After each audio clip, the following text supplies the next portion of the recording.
In the meantime, my name is Lindo. I work with the marketing team at SurveyCTO. I'm very thrilled to welcome all of you to our webinar session today. We're going to be learning from Global Himalayan Expedition, GHE, a social enterprise that does amazing work that impacts communities that are vulnerable and also remote. As we've been working with them to prepare for this session, it's just been inspiring to see how much work they do, the portfolio projects that they have, um, that impact again very vulnerable communities it's been truly inspiring to learn about it, and I'm thrilled for all of you to be able to hear from them today. For our session today, we're going to have Vishaljeet present, and then afterwards there's going to be a discussion. Well, we'll discuss a few questions, and then we'll jump into the Q&A. That'll be the last section for this event. And so, as you are participating in today's event, we really appreciate if you can engage with us. There's a poll that my colleague Mafia, who's going to be moderating today's session, will launch in a few minutes. Kindly ask that you participate in that and just let us know your thoughts on a couple of questions that we have on there. As I already mentioned, the chat is a great place if you want to interact with other participants. Let us know where you're joining us from. If you have similar work that you're doing or you have a comment on some of the stuff that's being presented on the screen, feel free to use the chat. Specifically for questions, please kindly use the Q&A. You will see my name there responding to some of your questions, but we'll also be lining up some questions in preparation for our Q&A, which, as I mentioned, will be the last section for today's session. Finally, I kindly ask that my colleague will also share a QR code on the screen later on asking for feedback. I will also share a link in the chat as we carry out these sessions, as we continue with our webinar series featuring projects from all over the world. We really appreciate your feedback and help us understand how best we can improve these sessions so that they can be most beneficial for you. Again, we really appreciate your time. We thank you for joining us. At this point, I will hand over to my colleague Mafia to take it away. Thank you, Lindo. Hi, everyone. Welcome to this session. Let me just share my screen.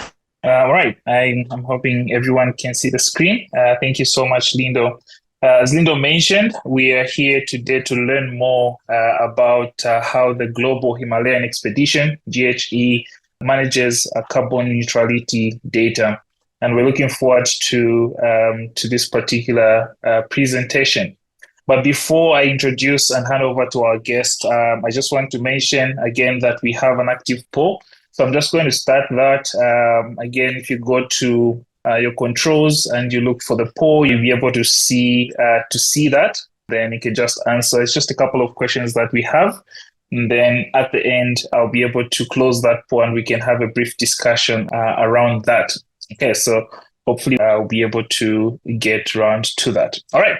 I would like now to welcome our guest presenter from GHE. Vishaljeet is a senior project manager at GHE and heads the on-ground operations, data management, monitoring systems, and liaising with stakeholders for the rural impact projects in India.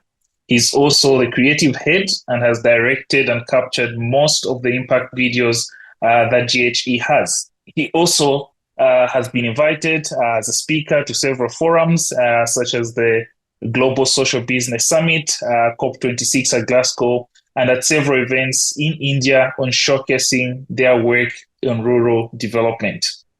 Vishal, we are very happy to have you. I will hand over to you. Please take it away. Thanks. Thank you, Linda. I hope I'm audible and you can see me. Welcome, everyone.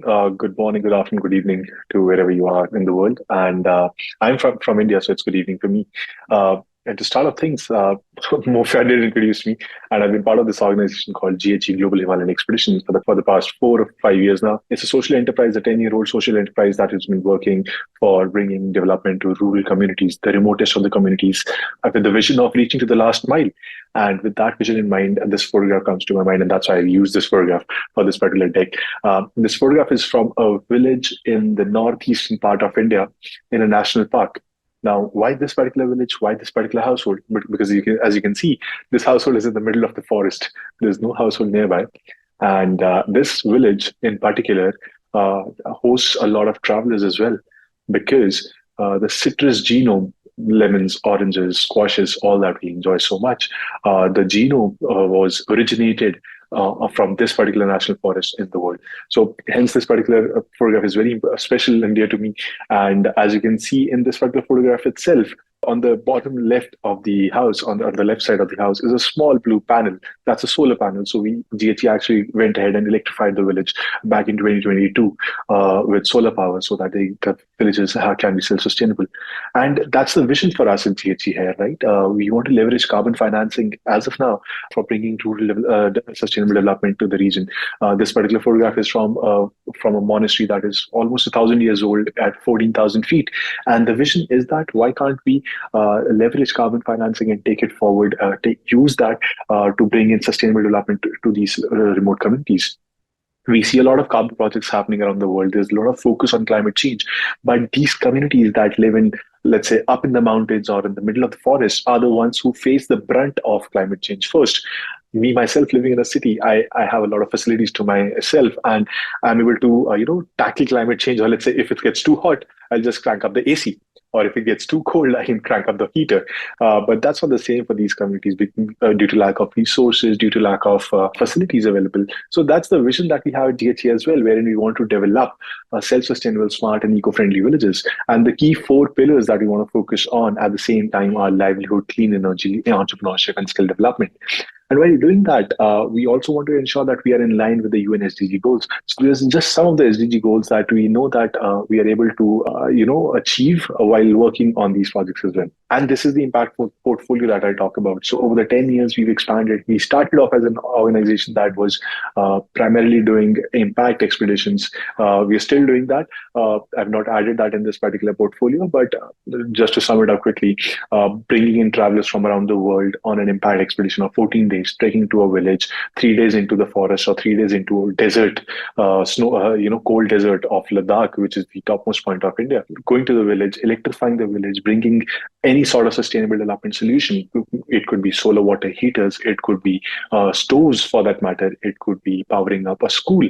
So different interventions, but the thought was to bring in travelers for that instant gratification for the travelers, and at the same time use tourism as a start, leveraging tourism and bringing in the developmental part to these remote communities. So that's where we started off, bringing in solar electrification, doing solar electrification of remote villages. That's on the first one.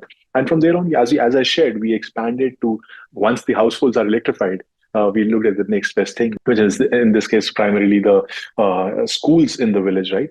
Because they cater to the young ones of the school. So we started powering up these schools and started setting up smart digital labs so as to introduce digital education to the students. We at GHE believe that no one should be left behind because of their remoteness or because of their geography. And with that thought in mind, we realized that it's important for us to give these communities the tools to cope up with us living in cities or in the urban settings as well. And when COVID hit, we realized that we need to, there's a lot of requirement or a lot of work that needs to be done in the healthcare system as well. And that's where we started setting up 7 kilowatt setups, solar setups in primary health centers. Now consider a primary health center in a remote setting wherein it caters to roughly 20 to 30 villages in one go. Now it acts as the first point for any medical aid that is required for these communities. And if it does not have power, if it does not have the relevant equipment required to cater to the patients, what is the use of that facility? So with that thought in mind, we started strengthening the healthcare infrastructure in the region, primarily in the northern part and the northeastern part of India, wherein we started setting up the 7 kilowatt setups along with medical equipment that is required specific to the geography. And I'll talk more about it as we move forward. And the fourth part, which is carbon neutrality, which was the highlight in the webinar today as well, is where we started. In India, LPG penetration is very less. Even if there's LPG penetration, the refill rate for LPG is very less. It's there in the urban community, but when we go to the rural community, the challenges are multifold, ranging from the skyrocketed prices of the LPG cylinders to actual transportation and logistics to the last mile. So the villagers actually still rely on firewood. They cut down firewood from nearby forest and use that firewood in open stores. At GHE, we realized that it's a good place to start. So while we were working on all these different impact verticals in the same villages, we realized that why not do something extra for the villages? And that's where we started with replacing the traditional open stores with improvised cook stores and trying to reduce the carbon at our front. As of now, we've done almost more than 70,000 cook stores in the region, replacing the traditional cook stove, and we'll talk more about these and the process around this as well. And from there on, the last part that we wanted to focus on was livelihood development. We realized that as an organization, we want the community that we work with to be self-sustainable in its nature, and that thought only comes when the community by themselves is self-sufficient in maintaining and monitoring the setups that have been done by us. We can do it for a couple of years, happy to do it. We train the locals as well, but without the finances required after a couple of years, no one will be able to take care of it. And if something goes wrong, the system goes redundant. With that thought in mind, we realize that the villages that we are reaching out to are really offbeat villages. The first photograph that you saw, right? As a traveler, I would want to go to that village. So we realized that there's a lot of potential in these particular villages that we're working with. And we started identifying particular households that wanted to set up homestays for that matter. So we've started training people on setting up these homestays, and I'll talk about that as well. At the same time, identified youth and started trainings with them. It could be trainings regarding solar technician, right? So till date, we've trained almost 70 people in the region. Apart from it can be anything related to livelihood. For example, handicraft. A lot of handicraft is made in the remote communities, but does not really reach out to the cities or does not really reach out to the travelers because there's lack of market linkage. So we work on those sections as well in the livelihood development. And that's the overall impact portfolio that we have. And if I move forward from there, this is the impact that we've been able to have over the last 10 years. Almost 1,500 plus villages that have been transformed and 500,000 lives that have been impacted in the process with 6 different regions that we worked with, right? And the thought is that while we are doing that, we want to ensure that it's not just one particular element that goes into a village. It's there's more than one element while looking at a holistic development of a household as well.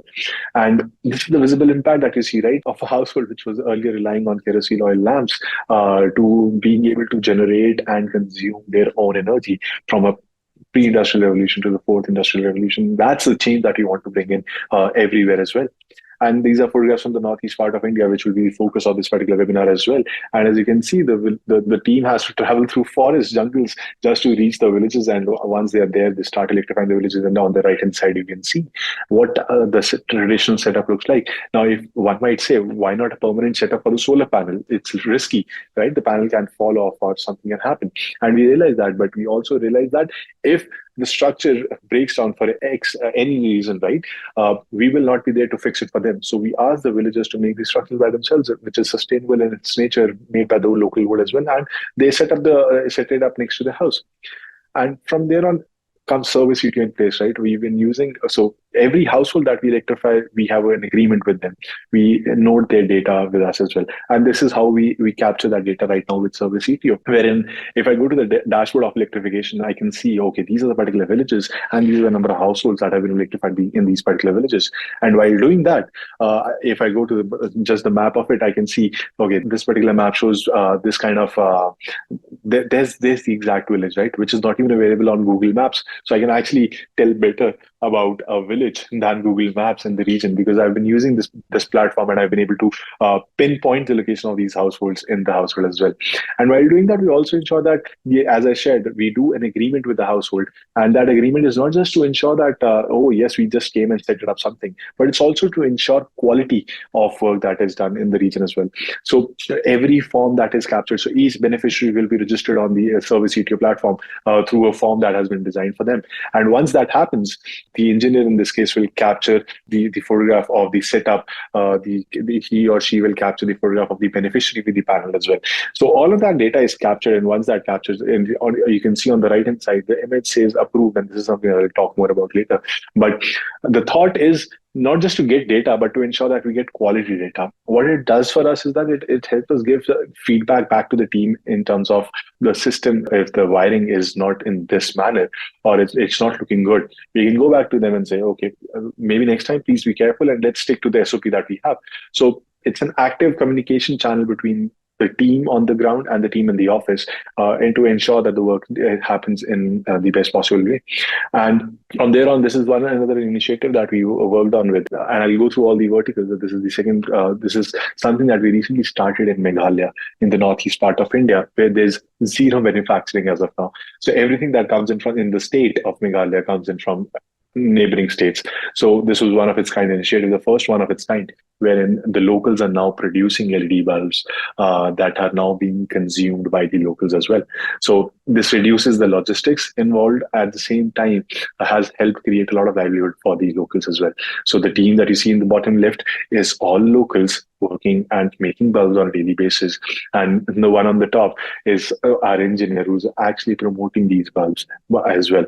And from there on, as I shared, the second was education, and we wanted to set up digital education labs in the region. This is an example of what the education lab looks like. It's about providing quality education to the Garo community in this particular case. And we've done more than 20 schools as of now in the region.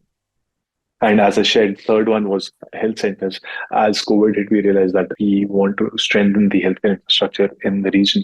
And while we aim for that, we partnered with the district administration in this case, and in understanding what the requirements are. And once the requirements came in, for example, Meghalaya has the highest infant mortality rate. So we realized that we need to be very careful in terms of the selection of the equipment, and the equipment has to be specific to maternity requirements. So while we did that, we worked with the district health medical officers and identified what equipment was required, and then procured that equipment, took that equipment to the health center. At the same time, set up, let's say, 7 to 10 kilowatt setup, so that even it's the rainy seasons, and this is a trivia fact, that Meghalaya receives the highest rainfall in the world.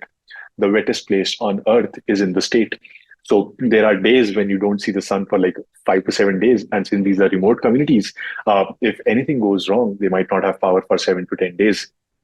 What this means is the solar power system that has been installed in these health centers ensures that at least they have power to run the basics and the equipment that they require to run, and cater to the patients as well. And from there on, let's move on to the carbon neutrality part, which is the clean cooking solutions, which is about providing a transformative solution to the communities, right? And as you can see, this is a clear-cut example of what a traditional setup in Meghalaya looks like. Just behind this old lady, you can see the traditional cook stove, which is very common, and we must have seen it across the world. It's a mud stove, but very inefficient, very unsafe for the region as well. But what we see is that the lady's also shifted to the improvised cook stove, and she's smiling about it as well.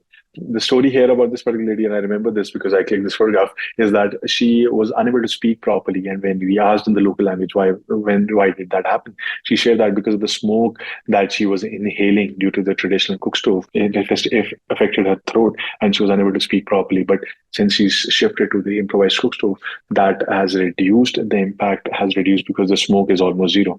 So she was happy about it, and she shared. And I believe more than the carbon credits or the carbon part of it, I mean, providing these indirect benefits to the community is also very important, and realizing that these tangible benefits or non-tangible benefits, for that matter, are equally important when you look at these projects. And this is the scenario of the project that we currently have in India, wherein as of now, we've deployed 72,000 cook stoves in the region, but we've mapped out 300,000 households that require these cook stoves. So there's still a lot of work done. I'll say some part of it is done, but there's still a lot of work done. And while we're doing that, we also wanted to ensure that we don't just do a project in terms of going into a community, parachuting in, giving them the cook stoves, and then coming back. So we want to ensure that we engage the local stakeholders at all steps. This is part of these, let's say, a gold standard certification or a VERA certification, wherein you have to have a local stakeholder consultation meeting. I'd agree. But at the same time, we wanted to ensure that when we have the local stakeholder consultation, it's not just the officials that join the consultation. It's the household, it's the women of the community, because they're the end users of the product. They join in as well. Their feedback is taken. We ask whether they want to try this cook stove, whether they want to use this cook stove, or what do they think are the benefits of the cook stove as well. And once we get those answers, we move to the next stage. So in our particular project, in the way that we've defined the SOP, we've defined it in a way that we have multiple touch points before the beneficiary actually starts using the cook stove. And what that means is that once the local stakeholder consultation is done, we have a list of the villages that we want to cater to, actually goes into a village on a predefined date and just mobilizes the community. As you can see in the bottom two photographs, the team is just going into the community and mobilizing them. Nothing else. They just inform, yeah, this is a cook stove.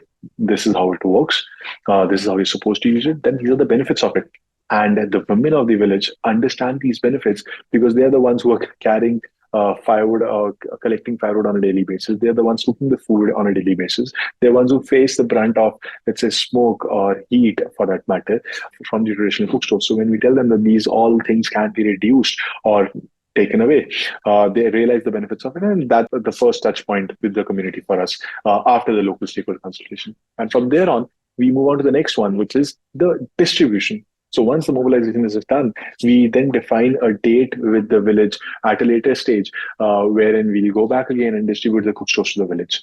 And the two photographs on the top are the photographs of beneficiaries taking cook stoves back to their households.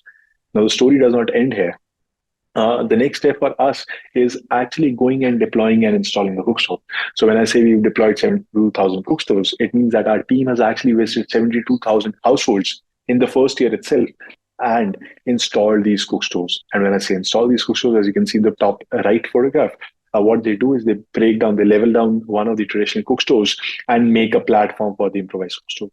Once that is done, it ensures that, number one, the traditional cook stove, the improvised cook stove, has a permanent place in the kitchen because it's now permanently situated at a particular location. It won't move away. And number two is that that also breaks some mentality of the household in terms of switching back to the old cook stove. So once that is done, the team then installs the cook stove, lights up the first fire, and then registers the beneficiary from the certification standpoint. And that is where SurveyCTO comes in as well, registering the beneficiaries. And now, please understand that the team when I say the team, is basically members of the community who are young chaps from the community who have not been able to complete their school either, but still have a smartphone. So we onboard them, we train them on what to do and how to do it and how to talk to the community as well. And after that is done, they go into each of these households and then register the beneficiaries as on the app as required. And for us, for me, for example, sitting in the office, the beauty of this is that I can look at the incoming data on a daily basis and say, yes, the work is being done at constant pace. If there are spikes, I understand. I need to ask my team why the spikes. If there are certain dips on specific days, it's important to understand why the dips in the number of entries that are coming in as well. So, and this happens on SurveyCTO in a very interactive way. You can see it for, let's say, last 60 days, as I've shown on the left, but also last 7 days or just today as well. So, I mean, it gives you that kind of functionality wherein you can check whether it's a continuous trend happening over a long period of time or it's something that is very specific to, let's say, 7 days or 14 days or 15 days for that matter. And what it does is that it helps you forecast your timelines for the future as well in terms of project completions. So that's something that has been very helpful for us in all our projects that we've been doing. And also it helps us in keeping track of individual projects and individual team performances as well. And this is the dashboard that comes to us, right?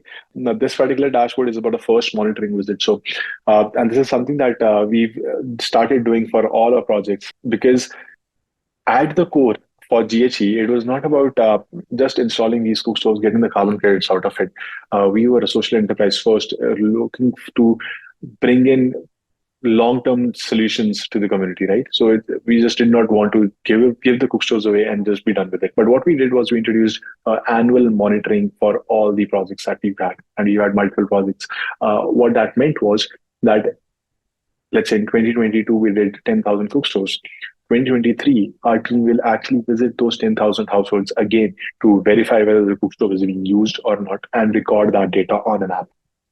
What it does for our partners is that it creates a timeline for each cook stove over 5 years, so that there's transparency in the data in terms of if someone has to look at one particular serial number of a cook stove and say that, okay, I want to look at the pattern of usage over the last 3 years, the last 4 years, the last 2 years for that matter, they can see that because now we are recording that data through our annual monitoring visits. And while doing that, this is again the map that shows us all the cook stoves that we've deployed. And something very particular about this particular image is that if you look closely on this particular part, this region of the image, you see there's India written and something written in another language. Meghalaya, in the northeastern part of India, actually touches border with Bangladesh. So a lot of the villages that we have are actually very close to the border, or actually on the border. So some part of the border is an open border, so we actually cross the line, go into the no man's land, and come back again into the region. What it does for us is that I want to talk about the accuracy of the app, because it is very important for us to not register a beneficiary in the other country, at least on the geography part, right, on the map. So the geo coordinates are very important for us in all our projects. And while we were working very closely on the border region, it proved out to be very helpful to us that we were able to get data, very precise data of all the beneficiaries on the right side of the border as well. Because the world with different apps as well. And sometimes the GPS catches the right location, sometimes it doesn't. But that's something that has been consistent with us in this particular platform. And the platform has also helped us avoid duplication of data. Now, this is something that I've seen that happens with a lot of platforms, because there's no clear dashboard on data monitoring. You can't tell whether there's any duplication of data or not. For us, we are very clear that each cook stove has a unique serial number, and that's how we relate it to the number of households that we impact. For us, it's very clear that if I'm talking about, let's say, 10,000 beneficiaries, it means 10,000 unique serial numbers for the cook stores. So when I see such data in my dashboard, wherein it's for the first four serial numbers, it says two entries each, I know one of them is correct and one of them is not. Me and my team go back to the ground team and understand why this is happening, and then fix it as well. And to fix it is very important, right? And how that happens is using the review options, the workflow review options that are available in the platform. As I shared, quality is very important for us at GHE, and how we inculcate this in our operation is that every entry that is coming to us, may it be electrification, may it be cook stove deployment, or may it be cook stove monitoring for that matter, all the entries that come in, that means roughly 72,000 entries as of now for the cook stove project, and 3,000 entries for the household project. All of them have been scrutinized by our team, have been checked by our team before they're actually submitted for certifications. And what it does for us is that it gives us the confidence to say that the data is correct, the data points are unique, the beneficiaries are unique, and there is no mismatch, or there is no error in the data that we share. At the same time, it also helps us keep a quality check on the work that is done on the ground. And how that happens for us is that the quality checks, for example, now this is an example of a duplicate entry that was rejected. As I shared, if we come across some scenario where there are two entries on the same serial number, one of them will be right, as I shared, the other one will be wrong. So the second one gets rejected in that case, and the ground team then figures out why this happened and then fixes it as well. And it's human error to happen in such large numbers when you're working with such large numbers of cook stoves. But it also helps us to go back to provide active feedback to the team, right? Once we see the beneficiaries, and this is an example of how a beneficiary is registered while deploying the cook stove, we look at the photograph, and if you can see, as I shared initially, that we look at the photograph and we see whether they have leveled down one of the traditional cook stoves or not. This is very important for us, and this is part of our SOP. So if one of the engineers or one of our teams has missed it on any occasion, we'll ask them to go back to that household, redo the whole process, level down one of the traditional cook stoves, and then submit the form again. Now, this is done to ensure that there's uniformity across the board for all the projects, at the same time to maintain the quality that we want to maintain in the kind of deployments that we are doing. And this is just an example of, you see a photograph of our team actually gathering data. And while doing that, something very unique that happened with SurveyCTO was we were able to map out data for monitoring visits. As I shared, all of our projects are currently being monitored annually, which means some are actually monitored twice a year, which basically means that our team is actually going into each household, gathering data on the same serial number that was captured in the first year and submitting it. For us to be able to pull data on an online platform by itself from previous years and use that data to fill in new data onto it was something very helpful to the process. Earlier, it was a manual process, and now it's an automatic process wherein we don't have to pull in any data, but it comes in automatically, and we can just directly use it and fill it in, feed it into the forms, and take it from there. And this really helps us as a team because we are able to check whether the beneficiary that we are now recording in the monitoring visit is the same beneficiary that was recorded during the first year as well. And if there's a delta there, why the delta? So the workflow review process in this case has opened up n number of opportunities or n number of possibilities for us to ensure that, okay, the data has to be correct from this perspective, the data has to be correct from this perspective, the data should match from this perspective, and the data should match from that perspective. And that's the thought here, right? To ensure that the data that is captured and then submitted for certifications, gold standard, Vera, is top notch. Has zero errors in itself, and that's the thought to that.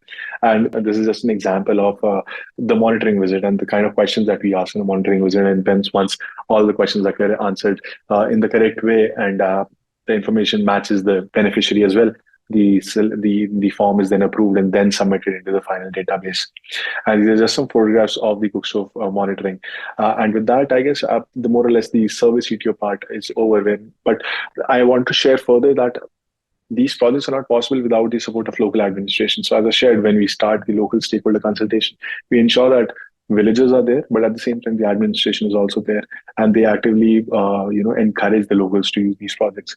And as I shared, how we are leveraging carbon financing for the development into the region this is one example while we are doing it. We have projects wherein the credits, the finances generated from the capital generated from the credits of a project, Cookstove project, are being reinvested back into the house, the villages, for setting up homestays and other solutions to bring in more tourism to the region, because we believe that tourism can be a major driver for development into any region. And while doing that, we want to promote eco-friendly homestays. And this is, and if I do not tell you that this is a photograph from a homestay in a remote region, one can easily take it for a very comfortable accommodation in a city or a town or a countryside. But this is in a remote region in Meghalaya.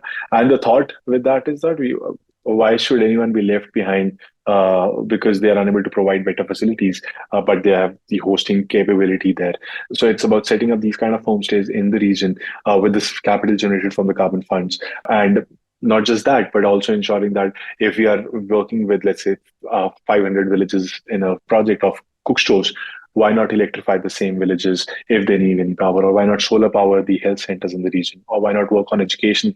Or why not bring in any other further sort of livelihood opportunities to the region while focusing on the carbon project? And that's probably another initiative that I want to share, that as I shared, right, we're looking at different kind of initiatives for bringing in these solutions. One of them is Astro Stays, when it's a community-led initiative for the travelers to enjoy dark skies. Now, me, myself, I had always seen Saturn or Jupiter, for that matter, through textbooks or through the NASA documentaries. But when I first saw it with my naked eye through the telescope, I could see the rings of Saturn. And that's something very fascinating to myself. And I believe that the travelers, if given the opportunity, would love to try that as well. And that's where Astro Stays comes into place. You stay in a homestay in a village. The women of the village are trained on, operating a telescope and showing you celestial bodies and telling you about the folklore that relates with astronomy as well. It's a round circle for us. We started from eco-friendly, sustainable villages, and we want to develop these sustainable destinations with all these parameters into each household as we speak. Just to share that we've been acknowledged by COP at 2020 for our efforts in climate change action. And with that, I guess I'm done with the slides. Thank you. Thank you so much. I think many of our listeners will agree with me that was quite engaging. There's a lot to get there in terms of just what you guys are achieving in terms of impact and reach, but also the widespread of the products that you are offering and the services of engagement. I think that was really good. Thank you for sharing that. I think even just from us as SurveyCTO, just being able to see how the two fits into so many different kinds of workflows is quite something that's amazing. Let me just share my screen. We've reached a point where we would have a brief discussion. But before we get into that, as we mentioned at the start, we had a poll running. I'll just close that poll and then maybe just quickly look at those results, and maybe we can address some of those issues in our discussion. Basically, our poll had two questions. First question, we were asking about data collection in remote areas, which have little or no mobile network coverage. And from the responses, it looks like 43% of our participants frequently work in such areas. And when we put it together, more than 80% have something of that challenge. And then the second question we asked about the review and correction workflow, to which I think about more than 50% said they have not used it yet. And so I think there's a good opportunity seeing how you and your team are leveraging that feature. Hopefully many others will be able to learn from that and maybe even think about how they could be able to apply that in their own projects. Yeah, so maybe just building on that, I'll just ask a couple of questions and then we can go into the Q&A. Again, Sure. If you have any question for our presenter, go into the Q&A, type out that question. We'll get to it in just a bit. So for you, Vishal, you started using SurveyCTO's review and correction workflow as part of your data quality assurance processes. Could you give some examples of common challenges and issues that you find and how you deal with them whilst using this? I mean, there are two perspectives to this, Mofia, for that question. Number one is, let's say, and I'll split it into two parts. Number one is the technology part, right? It took us a while to understand the workflow review process and all the possibilities that it offers. So for us, it was a good learning curve. It was a big learning curve for our team at GHE, for myself as well. That's part one. And part two is that how it has helped us, or what the challenge that we faced with it. On the top of mind, what strikes is that how it has helped is, as I shared earlier as well, it helped in ensuring that the SOP is followed for our projects, right? And sometimes the team has complained that it's too much data that we are monitoring, because there's a very specific team for QA and they have to ensure, and as I shared, right, 72,000 is not a small number. And if you have to look at the data on a daily basis, it's a lot of data.